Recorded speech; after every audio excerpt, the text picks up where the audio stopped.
Let's say Mr. Blue and Miss Red have each been arrested for some minor crime. The police think they committed a more serious crime, but they don't have enough evidence to convict them. They need a confession. They take them and put them in separate rooms so they can't talk, and play a little game.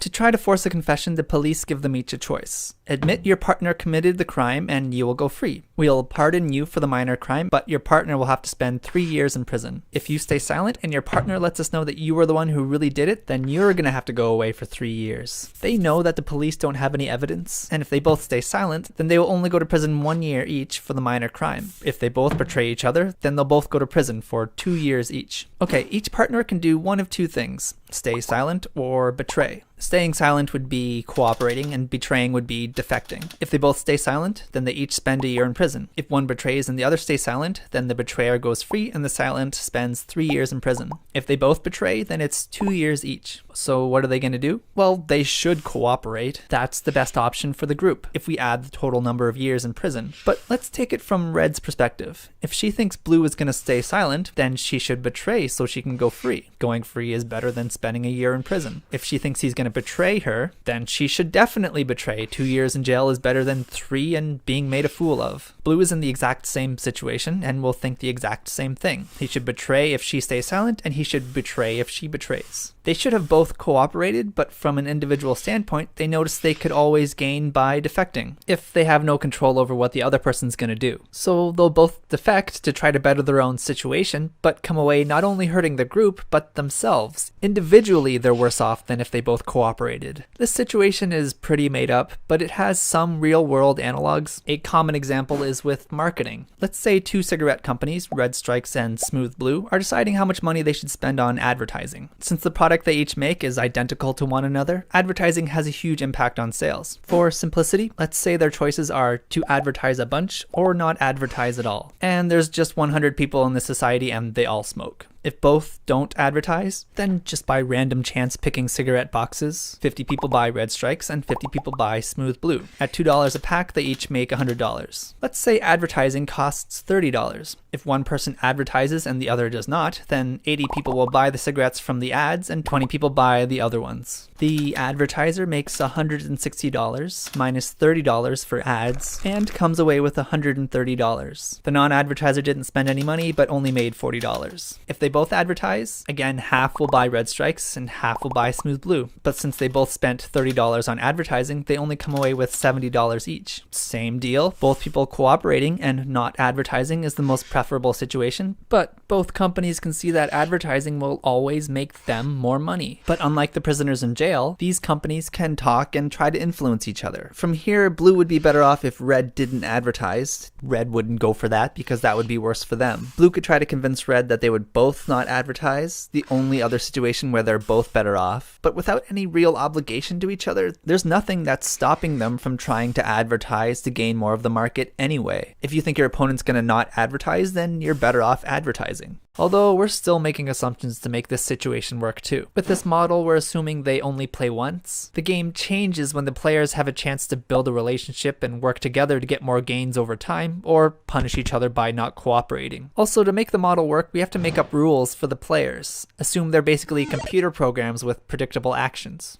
These guys are creepier than they were in my head. They were supposed to be cute. For the Prisoner's Dilemma and other similar models, we're assuming they are rational agents. A rational agent is a hypothetical person that will always pick the option that they predict will work out best for them. They're not really thinking about the gains of someone else. Seems selfish, but it is something that real people generally do too. People always want what's best for themselves, and we don't like to be made a fool of. But if you put real people in the Prisoner's Dilemma, people don't always defect like the model predicts. In one study, 40 people playing Prisoner's Dilemma games through a computer without ever meeting or talking, only playing each opponent once, these are one-off games, using a payoff matrix that looks like this, cooperated an average of 22% of the time. These people never cooperated, these people always cooperated, these guys cooperated on half of their games and everyone else is in between. This is a lot of cooperation coming from a model that predicts no cooperation cooperation. The largest group did act like rational agents, but most people tried to cooperate at least once. It's because, well, there's more to real people. We are social creatures, and even in one-off scenarios with no guarantees or obligations and no chance to build a relationship, we're still thinking about how the group might decide. We're actually thinking from the perspective of the group and making an optimistic decision. Cooperating an average of 20% of the time might not seem very optimistic, but remember, this is with absolutely no communication or obligations.